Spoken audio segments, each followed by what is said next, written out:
जय हिंद दोस्तों। आज के इस वीडियो में हम डीएलएड सेकेंड सेमेस्टर साइंस का प्रीवियस ईयर 2017 से लेकर 2020 तक कवर करने वाले हैं, जिसमें केवल हमने लघुत्तरी प्रश्नों को लिया है। बढ़ते हैं प्रश्नों की ओर। तो पहला प्रश्न है, संतुलित आहार क्या है? मनुष्य के लिए संतुलित आहार क्यों आवश्यक है? हमारे शरीर के अनुसार हमारे भोजन में सभी पोषक तत्व विद्यमान हो तो उस भोजन को क्या कहते हैं? संतुलित आहार कहते हैं।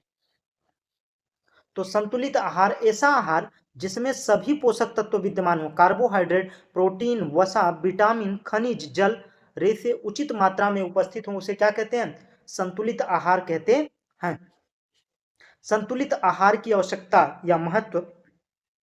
तो शरीर के विकास में सहायक। तो संतुलित आहार अगर हम लेंगे तो इससे हमारा शरीर का विकास बेहतर तरीके से होगा। शरीर की जितनी आवश्यकताएं हैं उसको पूर्ति करेगा। और क्या करेगा? रोग प्रतिरोधक क्षमता को बढ़ाएगा। हमारे शरीर में एंटीबॉडीज को बनाएगा, जिससे रोग की प्रतिरोधक क्षमता बढ़ेगी, जिससे हम बीमारियों से बच पाएंगे। ऊर्जा प्रदान करेगा। अगर हम संतुलित आहार में कार्बोहाइड्रेट और वसा को न शामिल करें तो हमें कार्य करने के लिए शक्ति नहीं मिल पाएगी। इसलिए अगर हमें ऊर्जा चाहिए तो कार्बोहाइड्रेट और वसा को शामिल करना होगा। मस्तिष्क विकास के लिए तो मानसिक स्वास्थ्य बनाए रखने के लिए हमें संतुलित आहार लेना होगा। बढ़ते हैं अगले प्रश्न की ओर। तो अगला प्रश्न क्या है? हमारे प्रतिदिन के भोजन में पोषक तत्वों से कमी होने वाले किसी एक रोग का नाम, लक्षण तथा उससे बचने के उपाय। तो पोषक तत्व की कमी से होने वाला एक रोग, जैसे रतौंधी यहाँ पर दिया है, तो आप किसी भी रोग को ले सकते हैं, चाहे रैकेट्स हो गया, स्कर्वी हो गया। आप जिस विटामिन के बारे में बेहतर जानते हो उस रोग को ले सकते हैं। तो ऐसे जैसे पॉइंट वाइज पूछा वैसे लिखना है। किसी रोग का नाम रतौंधी, रतौंधी रोग। और लक्षण, फिर लक्षण क्या है इसका? रात या कम रोशनी में देखने में कठिनाई, आंखों में सूखापन या जलन, अधिकांश समय तक रहने पर पूर्ण अंधता की संभावना। अब उसके बाद क्या पूछा? तथा बचने के उपाय भी बताएं। तो बचाव और उपाय, विटामिन ए युक्त खाद्य पदार्थों का ग्रहण करना। अगर आपको रतौंधी रोग न हो चाहते हैं तो आपको क्या क्या खाना होगा? गाजर, हरी पत्तेदार सब्जियां, पपीता, आम, दूध। आपको बता दें कि विटामिन ए का सबसे बड़ा स्रोत वो है जो नारंगी मतलब हल्का पीले रंग के जितने भी फल हैं, जैसे पपीता हुआ, हरी पत्तेदार सब्जियां हुई, गाजर हुआ, अगर इन सब को लेते हैं आपको रतौंधी रोग नहीं होगा। आपको अपने संतुलित आहार में इन पोषक तत्वों की कमी न हो, इसके लिए इन डाइट को शामिल करना होगा। इसके बाद हम बारी बारी से सभी विटामिन के बारे में बात कर लेते हैं, क्योंकि विटामिन से काफी प्रश्न आते हैं। Vitamin A, vitamin B, vitamin C सभी। तो चलिए, तो विटामिन ए का रासायनिक नाम क्या है? रेटिनॉल बोला जाता है। और विटामिन ए की कमी से रतौंधी रोग होता है। और अगर आप चाहते हैं कि हमें रतौंधी रोग ना हो तो गाजर, दूध, अंडा, फल, इन डाइट को अपने आहार में शामिल करना होगा। विटामिन बी वन का रासायनिक नाम थायमिन है। और विटामिन बी वन की कमी से बेरी बेरी रोग होता है। स्रोत क्या? मूंगफली, आलू, सब्जियां। और विटामिन बी टू की बात करें तो राइबोफ्लेविन। त्वचा का फटना जो लक्षण है वो विटामिन बी टू की कमी से। आंखों का रोग विटामिन बी टू की कमी से। स्रोत क्या है? अंडा है, दूध है। और विटामिन बी थ्री की बात करें तो विटामिन बी थ्री का रासायनिक नाम पेंटोथेनिक अम्ल है, जिसके कमी से पैरों में जलन, बालों का सफेद होना, आजकल कॉमन हो गया बालों का सफेद होना, ये किसकी कमी से हो रहा है? विटामिन बी थ्री की कमी से। इसके लिए हमें अपने डाइट में क्या क्या सम्मिलित करना होगा? मांस, दूध, टमाटर, मूंगफली, इन चीजों को आप शामिल करके विटामिन बी थ्री की कमी को दूर कर सकते हैं। और विटामिन बी फाइव की बात करें तो विटामिन बी फाइव की का रासायनिक नाम है निकोटीनेमाइड, जिसे नियासिन बोलते हैं। कमी का रोग क्या है? मासिक विकार जो औरतों में होता है। स्रोत क्या है? मांस, मूंगफली, अंडा। अगर आप लेते हैं तो मासिक विकार नहीं होगा। विटामिन बी सिक्स की बात करें तो विटामिन बी सिक्स का रासायनिक नाम है पायरिडॉक्सिन। पायरिडॉक्सिन किसका नाम है? रासायनिक नाम बी सिक्स का। और कमी क्या होती है? कमी से एनीमिया, त्वचा रोग होता है।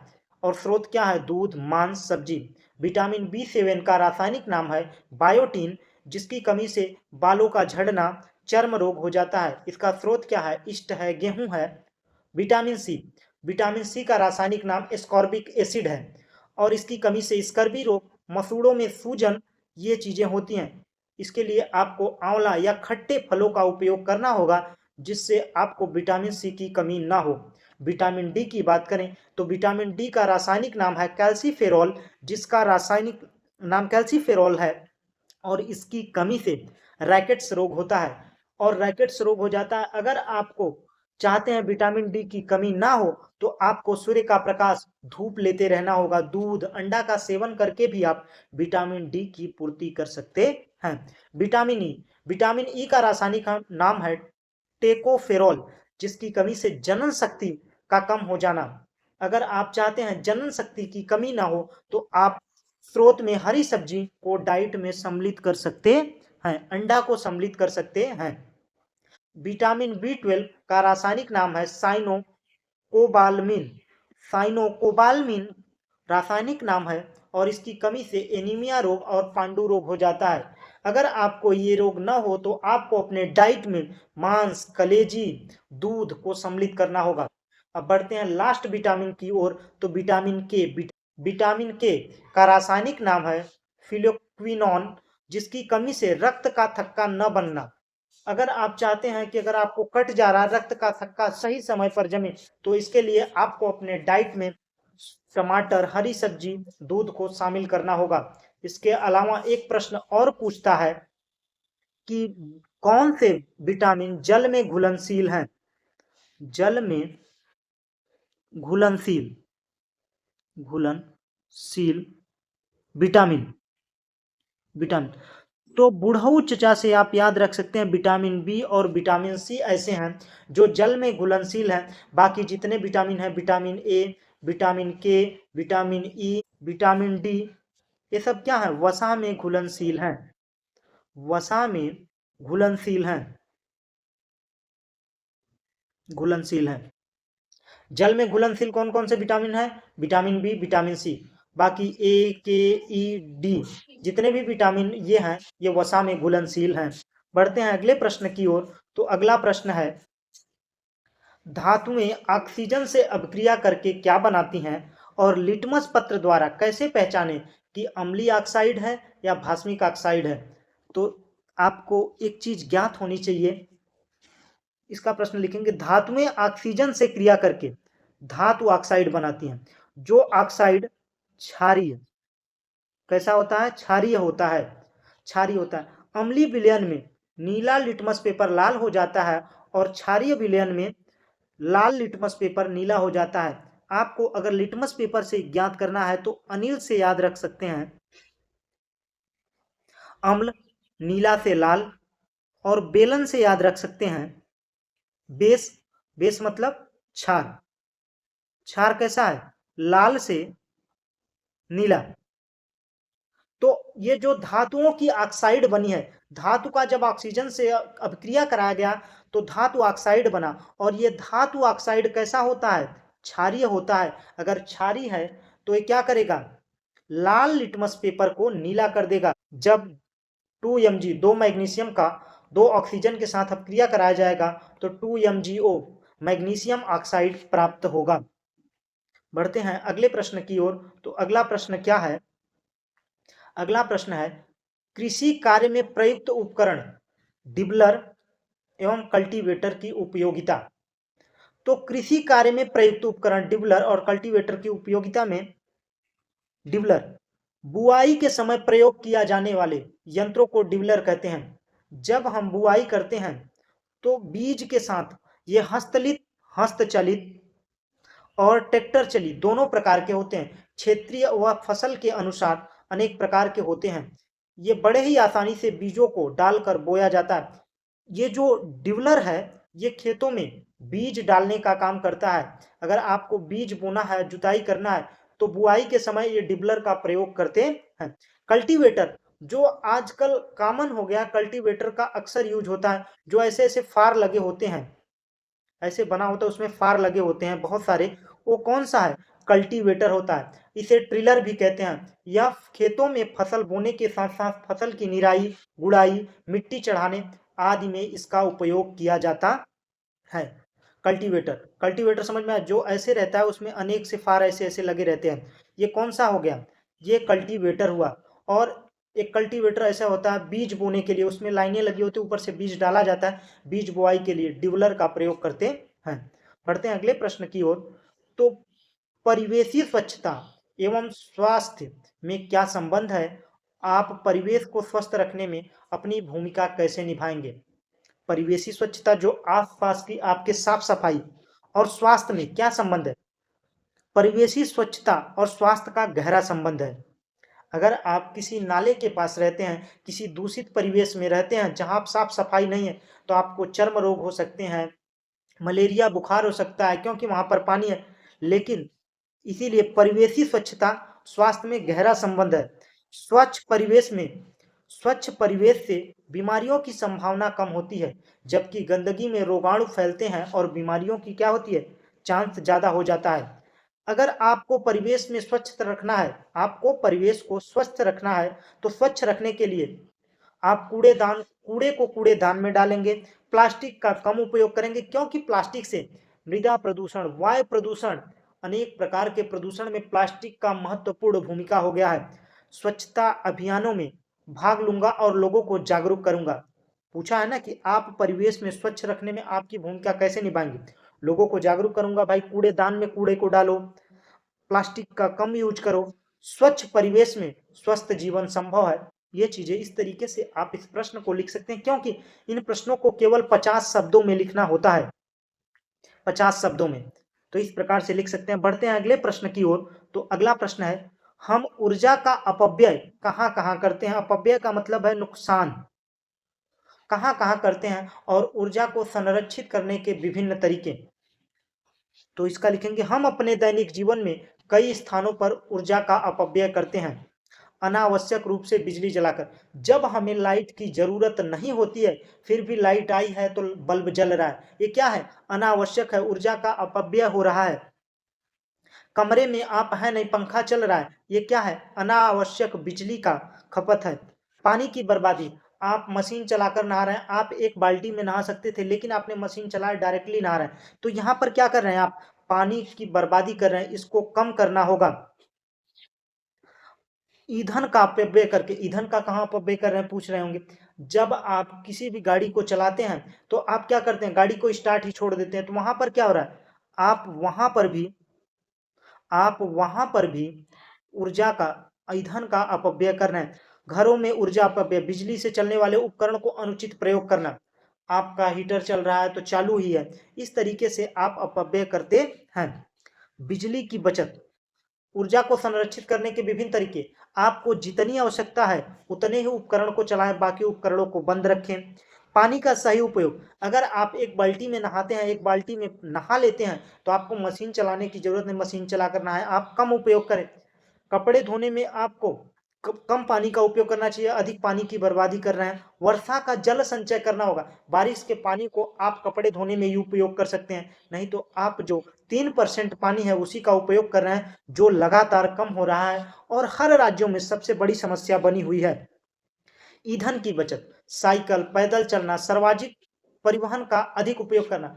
अगर आप ईंधन की बचत करना चाहते हैं तो आप यातायात साधनों का उपयोग करें जो सार्वजनिक है, उसमें एक साथ कई लोग जाएंगे। अगर आप नहीं जा रहे हैं फिर भी वो उतना फ्यूल खर्चा करेगा। अगर आप चले जाते हैं तो आप जो अलग से गाड़ी ले जाते, ईंधन का अपव्यय करते, वो कम हो गया, क्योंकि आप पेट्रोल बार बार नहीं बनने वाला, जो पेट्रोलियम है वो बार बार नहीं बनने वाला है, ये अनवीकरणीय है ऊर्जा है, इसको कम करना होगा। नवीकरणीय ऊर्जा स्रोत का उपयोग करना होगा।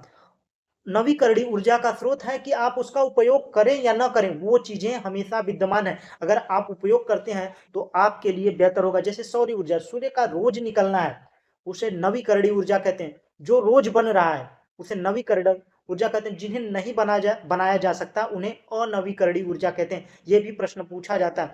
अनवीकरणीय में कोयला हुआ, पेट्रोलियम हुआ, ये सब क्या है? अनवीकरणीय है। और बाकी सौर ऊर्जा, पवन ऊर्जा, विकल्पित ऊर्जा का उपयोग करना, डैम बना के ये सब क्या है, नवीकरणीय ऊर्जा के स्रोत हैं। बढ़ते हैं अगले प्रश्न की ओर। तो भूकंप आने के क्या क्या कारण हैं और भूकंप से बचने के उपाय और प्रबंधन में क्या क्या तरीके अपने स्तर से अपनाएंगे, लिखें। तो भूकंप आने के कारण और बचाव। भूकंप आने के कारण क्या है? पहला, टेक्टोनिक प्लेटों का आंदोलन। हमारी पृथ्वी क्या है, अनेक प्लेटों से बनी हुई है, अनेक प्लेटों से बनी हुई है। अगर इन प्लेटों में हलचल होती है, टकराव होता है, तो जिसकी वजह से भूकंप हमें महसूस होता है। ज्वालामुखी विस्फोट, ज्वालामुखी फटने से उत्पन्न कंपन के कारण भूकंप आ सकता है। आजकल बम, जो परमाणु बम है, इसकी वजह से भी काफी नुकसान हो रहा है। खनन, परमाणु परीक्षण, वही बता रहा हूं, जो खनन चल रहा है। आपने कोयला के लिए जमीन को खोद दिया, धातुओं के लिए जमीन की खुदाई कर रहे हैं, तो इससे क्या हो रहा है, वहां की प्लेटें जो दबी हुई हैं वो कमजोर हो रही, वहां से ज्वालामुखी फटेगा, भूकंप आने की संभावना बढ़ जाती है। भूपटल में अस्थिरता, पृथ्वी के आंतरिक भागों में असंतुलन के कारण कंपन उत्पन्न होता है। भूकंप के इसके कारण भी ये चीजें भूकंप आती हैं। तो भूकंप से बचाव के प्रबंधन के लिए आप भूकंप से बचने के लिए क्या क्या करेंगे? तो मजबूत भवन का निर्माण करेंगे, भूकंप रोधी तकनीकों में मकानों का निर्माण करेंगे जो भूकंप को झेल सके, उन चीजों का इस्तेमाल करेंगे। आपातकालीन किट का प्रयोग करेंगे, आपको आपातकालीन किट रखना होगा, जैसे प्राथमिक उपचार, फर्स्ट एड, टार्च, पानी, दस्तावेज सुरक्षित रखने होंगे। आपको इन चीजों को आपको रखना होगा।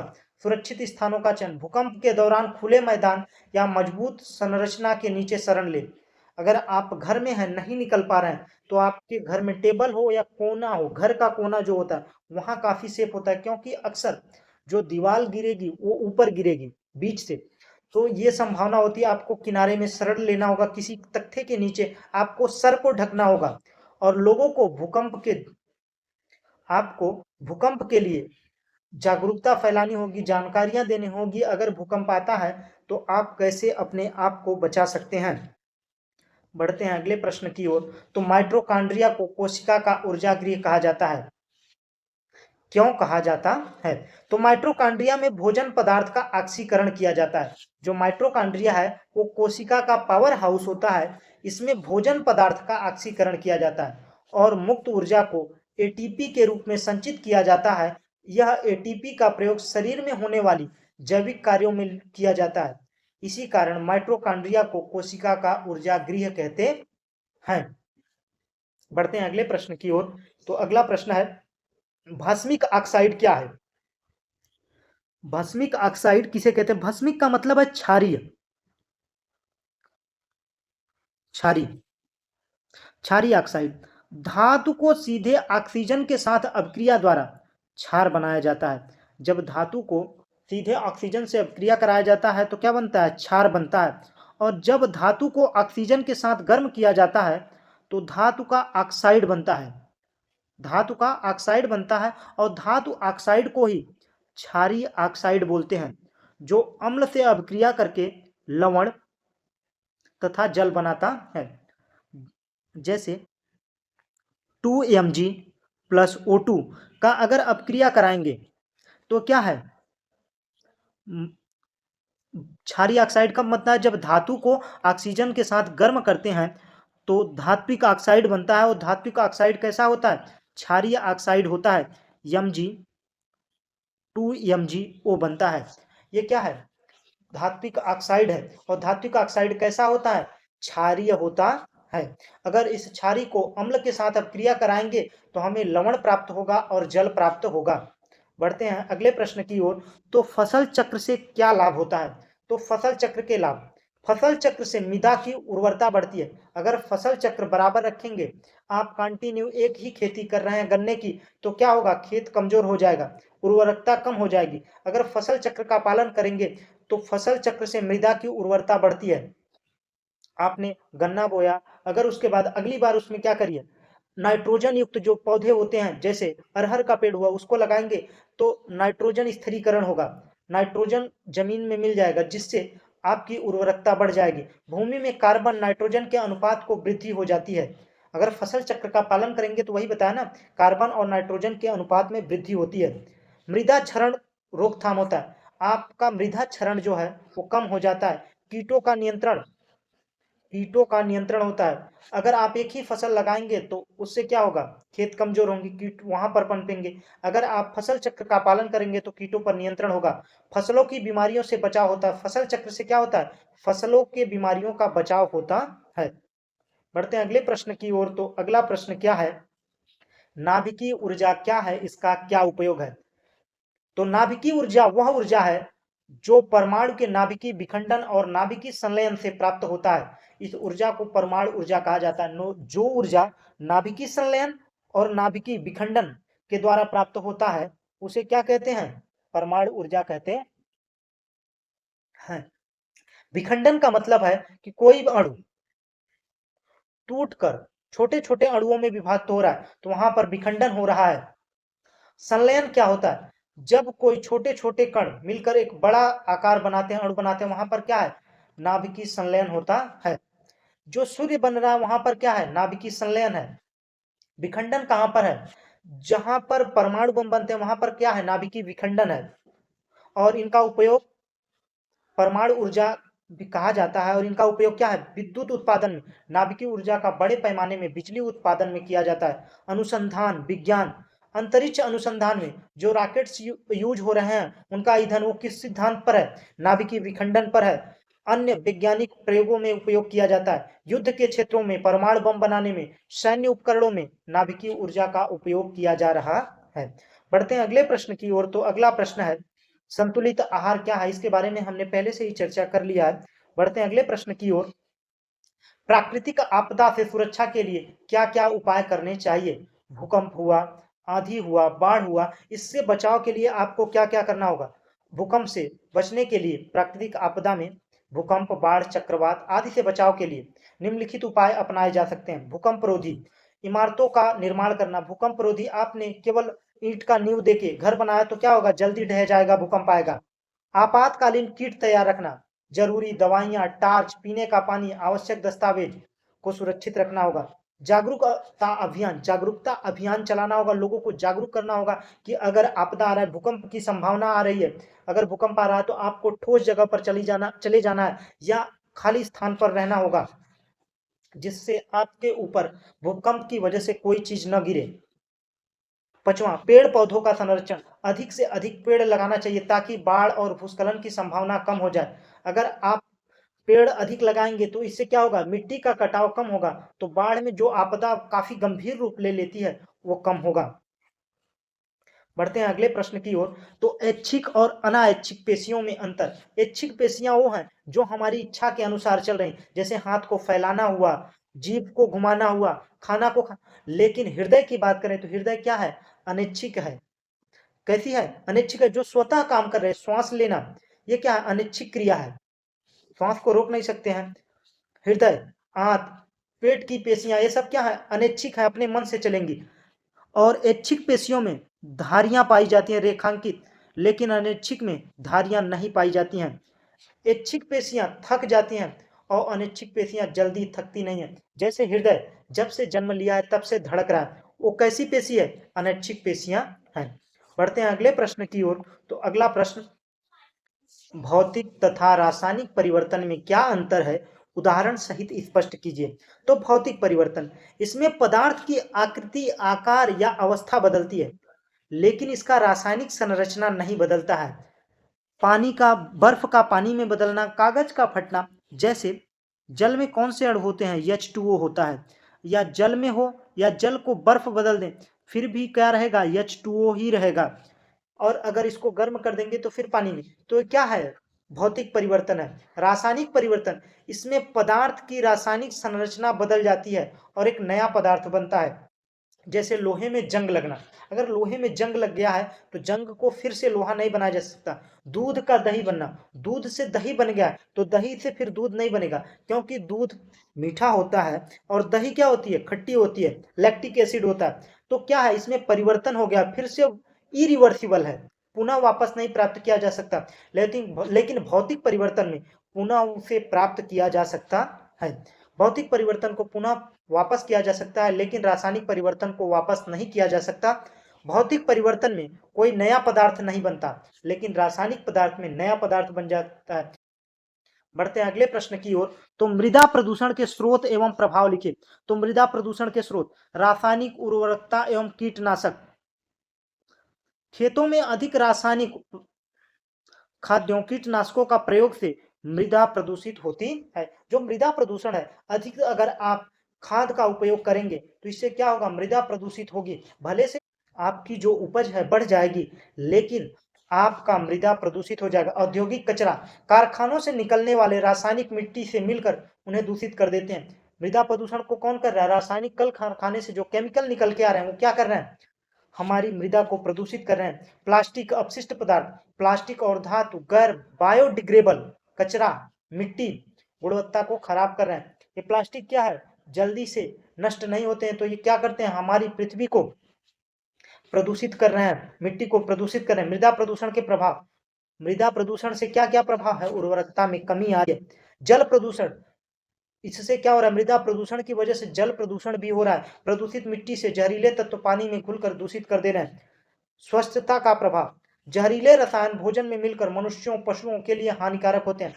जब हम खेतों के लिए रासायनिक चीजों का उपयोग कर रहे हैं उससे मृदा प्रदूषण होगा, और मृदा से ही हमारे पौधे क्या करते हैं, पोषक तत्वों को लेते हैं, तो उन्हीं से पेड़ क्या होते हैं, बड़े होते हैं, हमें अनाज देते हैं। लेकिन उनसे भी हमें क्या प्राप्त होगा, एक जहरीला पदार्थ प्राप्त होगा जो हमारे स्वास्थ्य के लिए हानिकारक होगा।